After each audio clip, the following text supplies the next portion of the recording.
Greetings, friends, and welcome to another ministry here of the Victory Hour here on YouTube. And welcome to our channel. It is brought to you by the Lord's people at Clarence Assembly in Foster, Rhode Island. We meet at 7 Plainfield Pike in Foster, Rhode Island. And we have Sunday services at 10 in the morning and at 6 in the evening. We welcome you to come and visit and check us out. And if you're at a distance and you want to correspond with me, you may. My email is The Victory Hour, P.O. Box 222, Foster, Rhode Island 02825. And you can write to me, regular mail, The Victory Hour, or you can send it to Clarence Assembly, but just use the address P.O. Box 222, Foster, Rhode Island 02825. So we've been in a series on the errors of dispensationalism. I've been talking about how the kingdom hasn't been postponed, a sub-series within the series of the errors of dispensationalism. And we're about to take a good long break from dispensational discussion. And we're in a little sub-series here now on dispensationalism and their errors, talking about the postponed kingdom, and now a sub-series within the sub-series. This will be part 3 on their failure to properly understand Daniel chapter 9. Now, I'm not going into the weeds of Daniel chapter 9. I said I wasn't going to do that because that's going to take too much. That'd be a little bit time-consuming to do it right. So I'm just giving you the overview of their error without entering into the text itself to establish what it says and to prove my points with all the details. And the reason is that's going to take a bunch of weeks, and I need to take a break from dispensationalism. I don't want to be talking about dispensationalism all the time, but it's a big problem out in the Christian community, so I do see it's proper to do this. But I don't want people to think that's what this channel is all about, just that, because it's not true. So today we'll do one more installment on Daniel chapter 9 in the era of dispensationalism. We'll bring up for infamous reference, Clarence Larkin. We'll talk about him in a minute. And then we're going to move on to other things. Now, next week, I'm going to be away and going to be camping again. And so what we'll do is, as my way is, I'll post 2 sermons to air while I'm going. Well, actually, they will technically air when I'm back. But I'll post 2 for the week that I can't make any YouTubes because I'll be away.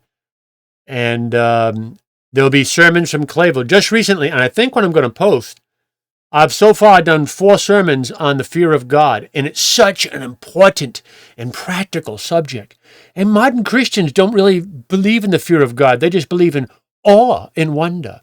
Well, no. We ought to understand, know, and experience and acknowledge the fear of God in New Testament saints. And Christians need to be taught and instructed in the fear of God and why it's so practical and useful. So we're going to hit them hard and heavy. So you'll have 2 sermons next week. You'll have 2 sermons, one on Monday, one on Thursday, from the pulpit of Clarence dealing with the fear of God. And I do believe you will find them profitable. It's not just some esoteric argument. It is eminently practical. That's right. For New Testament saints. That's right. The fear of God next week. All right. Now to get the ball rolling here, let me read from Luke 16. This is about the rich man and Lazarus. And just let me kind of read through this quickly. I just want to make a singular point towards the end, but I want to give you the context. There was a certain rich man which was clothed in purple and fine linen, and fared sumptuously every day. And there was a certain beggar named Lazarus, which was laid at his gate full of sores, and desiring to be fed with the crumbs which fell from the rich man's table. Moreover, the dogs came and licked his sores. Didn't sound like he had a good life, does it? No, not at all. Well, we keep reading. And it came to pass that the beggar died and was carried by the angels into Abraham's bosom. The rich man also died and was buried. And in hell he lifted up his eyes, being in torment, and seeth Abraham afar off, and Lazarus in his bosom. Now, he didn't lift up his eyes in the grave. He didn't lift up his eyes in a tomb, in the state of the dead. Although he is in the state of the dead, he lifted his eyes up in hell. Now, I know oftentimes you'll see that English word hell, and it really means the grave. Not here. And he cried and said, Father Abraham, have mercy on me, and send Lazarus, that he may dip the tip of his finger in water and cool my tongue, for I am tormented in this flame. But Abraham said, Son, remember that thou in thy lifetime receivest thy good things, and likewise Lazarus evil things. In other words, bad things, hard things, trials. But now he is comforted, and thou art tormented. And beside all this, between us and you there is a great gulf fixed, so that they which would pass from hence to you cannot, neither can they pass to us that would come from thence. Then he said, I pray thee therefore, Father, that thou wouldest send him to my father's house. For I have 5 brethren that may testify unto them. For I have 5 brethren that he, Lazarus, may testify unto them, lest they also come into this place of torment. So you get what the rich man's saying. Look, okay, maybe I've got to pay my dues. But couldn't you send Lazarus back from the dead to warn my brethren that are still alive so that they don't end up in this place where I am? In torment? Send Lazarus to warn my brethren. Show compassion on them. Verse 29, and Abraham saith unto him, They have Moses and the prophets. Let them hear them. I want you to focus on that. Please send Lazarus back to warn my brethren so that they will turn to the Lord and not end up in hell, being in torment. And Abraham responds saying, They have Moses and the prophets. Let them hear them. And he said, Nay, Father Abraham, but if one went unto them from the dead, they will repent. You can see his argument. Well, I mean, they did not listening to Moses and the prophets, or they don't believe them. But if someone came back from the dead, you'd really convince them. Can't you do that for them? And he said unto them, Abraham responds, If they hear not Moses and the prophets, neither will they be persuaded, though one rose from the dead. That's the end of that account. They need convincing. If someone came back from the dead, send someone from the dead. Send Lazarus from the dead to warn my brethren. And Abraham says, Look, they have Moses and the prophets. Let them believe Moses. Let them believe the prophets. And Lazarus says, the rich man says, well, but if someone comes back from the dead, they'll believe. And Abraham says, if they won't listen to Moses, if they won't believe Moses, and they won't believe the prophets, neither will they believe, even if one did rise from the dead. Now, I think we can prove that that's true. Because the scribes and the Pharisees and the chief priests and the elders declared that they believed in Moses. But they didn't believe Moses because they rejected Christ. And Christ did rise from the dead. And they knew it. And yet, they wouldn't believe. And the very one they murdered rose from the dead, and they knew it, and yet they wouldn't believe. So what Abraham said to the rich man is absolutely true. Why should I send Lazarus back? Let them hear Moses and the prophets. And if they won't believe Moses, and they won't believe the prophets, then neither will they believe even if one rose from the dead. Let them believe the word of God. Let them believe Moses. Now, that's an important principle. I'll tell you why. We're going to talk about Daniel 9 very briefly today. And I'm going to do it through the lens of, I'm going to get the ball rolling here, from Clarence Larkin. You know who Clarence Larkin is? Clarence Larkin lived in he was born in 1850, and he died in 1924. He was originally, he was saved and became an Episcopalian, but then they didn't like his view on baptism after a while when he formulated that view. And so he ended up leaving the Episcopal Church, and he became a Baptist minister. And he was very well known for his his intricate prophetic charts.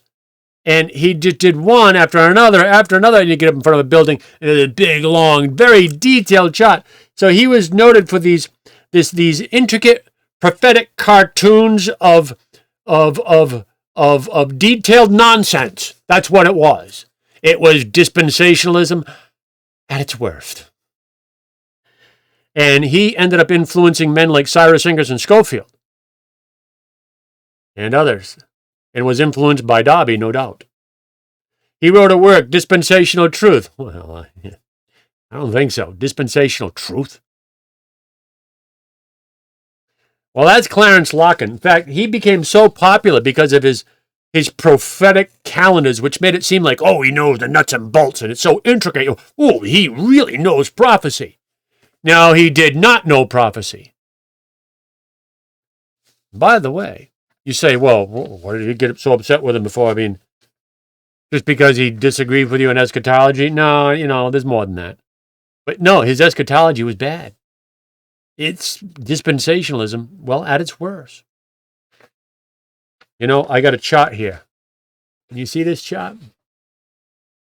Oh, look at that. Look at that. That is unbelievable. Clarence, this is one of the charts from Clarence Larkin. See, Daniel and Revelation compared. And he has all the different ages, the rapture of the church. You see up here, there it is up there. Rapture of the church and all the 7-year tribulation. And then this image here of this fella. This is the image from Daniel, right? The image of the head of gold, and then the feet of iron, and the toes of iron and clay, and everything in between, and the 4 kingdoms. Well, he outlines it here, right? Now, I want you to notice there's something weird about this. Oh, I've got another one. See, in Clarence Larkin, well, he either drew these or he had someone draw them for him according to his instructions. It's the same thing, but see that now. See the image of that fella?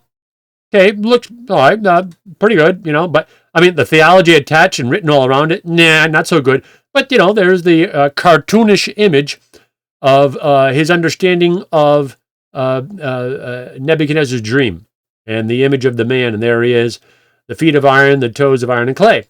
But then Larkin, here's the truth. This is the truth of Larkin. And see, there's the image, right? There's the image. There's his legs. See him hiding his feet, right? You get to his feet, yeah. And the only thing left are his toes. Now, I want you to see how long his toes are. Oh, yeah. Oh, this guy's got long toes. Look at that. Watch. Oh, yeah. Look at those toes. What in the world? What? This guy's got like spaghetti for toes. Are those ramen noodles? No, they're too straight. That's spaghetti. Yeah, spaghetti and meatballs hanging from his feet. I don't know if there's meatballs at the end. No, see that? Those are his toes. Now, Clarence Larkin does this. Why does he do that?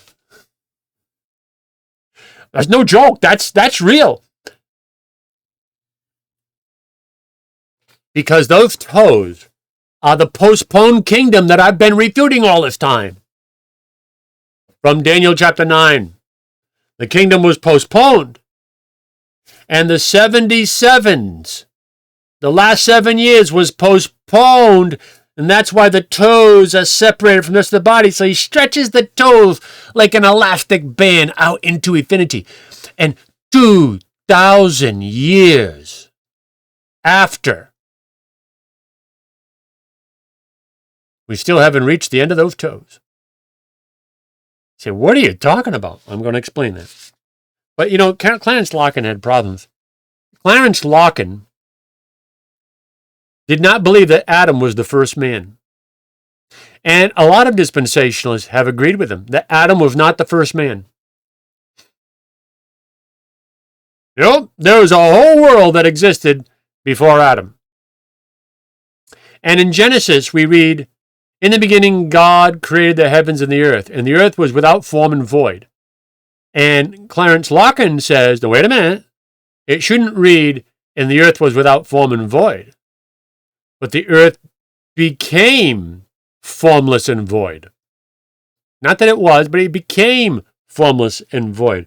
So he has to change the wording. Why is that? To accommodate modern science, which gave him a theory that he was believing back then, which now science even acknowledges isn't true. Then they switched from that one to the Big Bang. But now even science is coming out and saying, well, the Big Bang might not be true. They don't know what they're doing. They're trying to study creation from all those years ago. And you know what? What they need to do is believe God's word. That's what they need to do. But Clarence Larkin said, oh no, Adam was not the first man. There was a whole world there. And then God cast down Lucifer and judged him. He sinned and he cast him down to the earth. And just to get back at Satan, the whole earth was destroyed with Satan. Well, it's not that Satan was destroyed, but he became a really bad dude.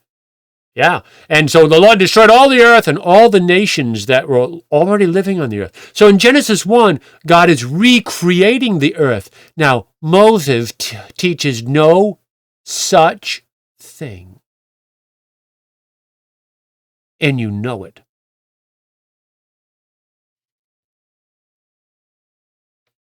Clarence Larkin said, well, the light that God created, it's just so bad. The light was not sunlight. It was cosmic light. That's what Larkin says. It was cosmic light. Then he made the sun. And of course, Schofield says, and he maybe got this from Larkin as well, I don't know, but the clouds, see, the sun was there, and that's why there was light. But the clouds were always in the way of the sun. But in the fourth day, the Lord parted the clouds, and finally, it was a sunny day. And that's where Moses says God created the sun. Well, he didn't really create the sun. He just removed the clouds out from in front of it. What? Are they serious? This is the foundation of your pre-tribulational rapture dispensational thinking. This is where they're heroes, and they all said it. God parted the clouds on the fourth day. 4 days earlier, the Lord gave a forecast. See, it was cloudy day from the first day. Cloudy, overcast second day. Cloudy, overcast third day. But then he predicted the sun's going to come out today. And that's what God did in the fourth day. Just cleared up the clouds. That's Clarence Larkin. He wrote a work, again, I told you, Dispensational Truth. Yeah, well, we have something to say about that. So here's the thing. Why doesn't Larkin believe Moses? That God created the world, not recreated it after destroying it. Why doesn't he believe that God created the sun on the fourth day? Well, but there was light at the first. How can you have light without the sun? Because God did it. Don't contradict Moses and say, oh no, the God already made the sun. It's just that the clouds are in the way. But that's not what Moses said. Well, how do you know that God just formed some other way to make light? Because he said God made the sun on the fourth day. That means the sun wasn't there. Now, the light had to come from somewhere. I'm not telling you exactly how he brought it into being. But Moses understood. You say, well, that makes Moses look like an idiot. Like he doesn't know that the light comes from the sun. No, Moses understood that. Because Moses said right there in Genesis 1 that he made the greater light to rule the day. Right? And the fourth day, he made the greater light to rule the day and the lesser light to rule the night. And he made the stars also. See, Moses understood that light in the day is coming from the sun. He understood that. And the light at night is the moon. Well, it was the moon. Of course, it's the sunlight reflecting off the moon. Same thing with the stars. But Moses understood the greater light was the sun. So for Moses to recognize that the sun is the source of light on the fourth day, but then to say God made light before he made the source, just goes to show Moses, I'm not covering up for Moses. Look, how could Moses make sense of that? He just told us what God revealed to him. I don't have a problem with that. God can do what he wants. Obviously, Larkin has a problem believing Moses. But that's problematic. Because Abraham said to the rich man, let them hear Moses and the prophets. If they won't believe Moses, neither will they believe if one rose back from the dead.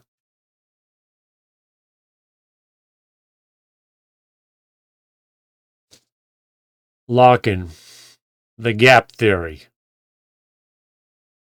Really? Well, okay. So that's Clarence Larkin. I want to get to Daniel 9. We got to get to Daniel 9. Well, I'm not leaving much time.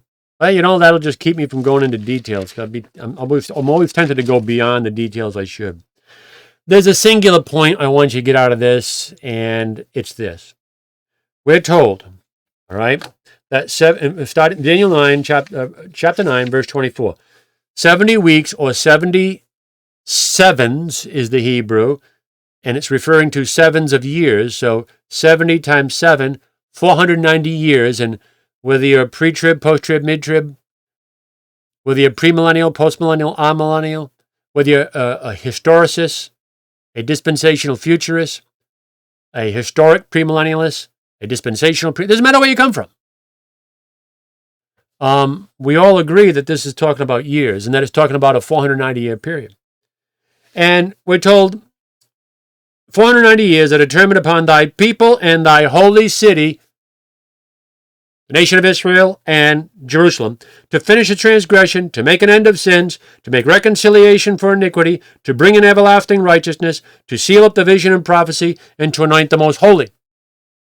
And all those things happened in the 490 years allotted as the time frame in which these things would transpire. Know therefore and understand that from the going forth of the commandment to restore and build Jerusalem unto the Messiah the Prince shall be 7 weeks and 62 weeks, which adds up to 483 years. You've got 7 weeks, meaning 49 years. You've got 62 weeks, meaning 434 years. 434 plus 49, 483 years. So you got 7 years left on this 490-year period. Anyway, that would lead you up to that last week would be when Messiah the Prince shall come on the scene. And I believe that it's when he entered his public ministry at his baptism. And after 62 weeks shall Messiah be cut off. Oh, by the way, verse 25. Now know therefore and understand that from the going forth of the commandment to restore and build Jerusalem unto the Messiah the Prince shall be 483 years. So what we're being told is from the commandment given by, whether it's Darius, Osiris, Darius, or Artaxerxes, these 3 Persian kings, these 3 Chaldean kings, all commanded Israel when they're in Babylonian captivity, you can go back to Jerusalem now and rebuild and go live there. You had Cyrus declare it, Darius declared it, and then finally Artaxerxes. These were successive kings, so they cover a certain period of time. So, well, the prophetic time clock starts from then, and it goes 483 years to Messiah the Prince. Well, that's not talking about his birth, that's talking about his public ministry at his baptism. So you go from the time of the commandment to go rebuild Jerusalem up until the baptism of Jesus. And that brings you to the 483-year mark. People can argue within several years because of you going from a lunar calendar to a solar calendar. And the Jews used to keep a 360-day-a-year calendar as opposed to a 365 days. And then, you have leap years, and adjustment, and all these, we went from BC to AD, you've got this adjustment, and people can argue about some of the details. We don't need to do that. We know from the commandment to go and build Jerusalem, that was around 500 years before Christ. No one's going to argue that. Well, it was from the commandment till Christ is 483 years.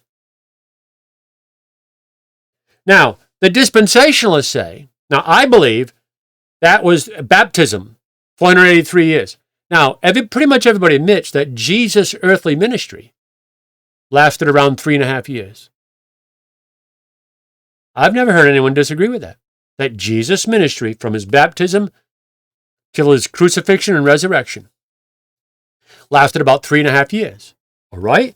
If Jesus came on the scene 483 years later, just like Daniel prophesied,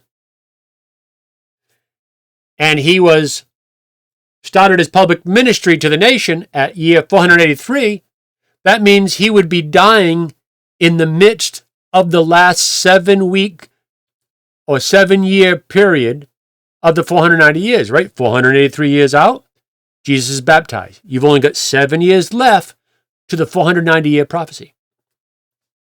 So if Jesus started his ministry in 483, that means in the middle of the last 7-year segment was the crucifixion and resurrection of Jesus. And then you've got 3.5 years left over. And look what it says here. Know ye therefore understand from the going forth of the commandment to restore and build Jerusalem unto the Messiah the Prince shall be 7 weeks and 62 weeks. Everybody admits that's 483 years. The street shall be built again, and the wall even in troublous times, because they would return from Chaldean captivity to rebuild Jerusalem. And after 62 weeks shall Messiah be cut off. See, not at 62 weeks, but after. After 62 weeks. After 62 weeks. You had the 7 weeks and then 62 weeks. So after 62 weeks, somewhere in that 7-year period, Messiah would be cut off. Well, because the prophecy is 490 years, it's obvious he was cut off in the middle of that 7-year period. There's no getting around it. He was crucified. And look at this. And the people of the prince that shall come shall destroy the city and the sanctuary. He's referring to Titus and the Roman armies in 70 AD. In the end, and by the way, that doesn't have to be in the 77s. That doesn't have to be in the 490-year period.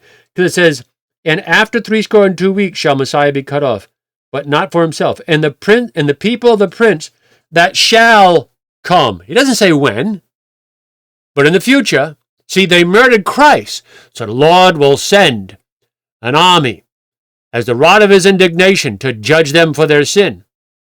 He doesn't say when that's happening. That's not part of the 490-year period. And the people of the prince that shall come, the prince being Titus, shall destroy the city and the sanctuary, and the end thereof shall be with a flood, and unto the end of the war, 66 to 70 AD, desolations are determined. And he, the Messiah, not the prince, the singular he does not refer to prince, because the prince in verse 26 is not the subject. Messiah is. And the second subject is the people, which is plural. The he refers to Messiah. And he, the Messiah, shall confirm the covenant with many for 1 week. And 4 does not mean it lasts for 7 years. It means in that week, in that last 7-year period, which starts with his public ministry at his baptism and ends with his crucifixion in the midst of the 70th week. And all these years are consecutive. He shall confirm the covenant with many for 1 week. So it's not 4 as in he's making it 7 years long. It's it's not describing the length of the covenant. It's describing when it was established. The new covenant was ratified in Christ's blood. Established smack dab in the middle of the 70th week, like the text says.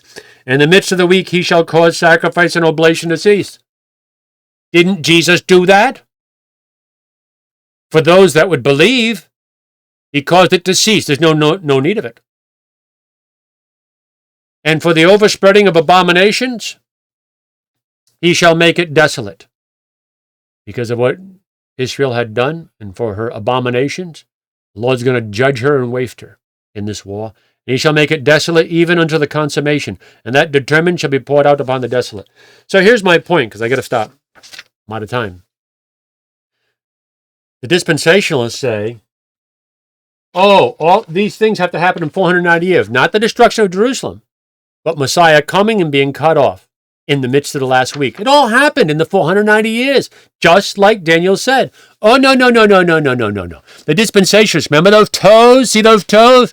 See that feet? Yeah. Look at those toes. Whoa, yeah. Spaghetti toes, because he's postponed the kingdom. The 490 years of Daniel 9, according to dispensationalism, isn't over yet. It's been 2,490 years, using round numbers, 2,500 years later, and we still haven't ended the 490 years. Hey, for all the literal hermeneutic people in the dispensational camp, does that make sense? I'm not denying Daniel's prophecy. Dispensationalism is. If they won't hear Moses and the prophets, neither will they believe if one rose from the dead. Let them hear Moses. Just another proof that the kingdom was not postponed. Those extended toes is where God inserts the mystery church age. He came to bring a kingdom, but they rejected it, so the toes had to be stretched out, because he's going to keep his promise, and he inserted a mystery church age. Wrong. We went through Ephesians 2. But that means they're not believing Daniel. That's their postponed kingdom. It's built on unbelief.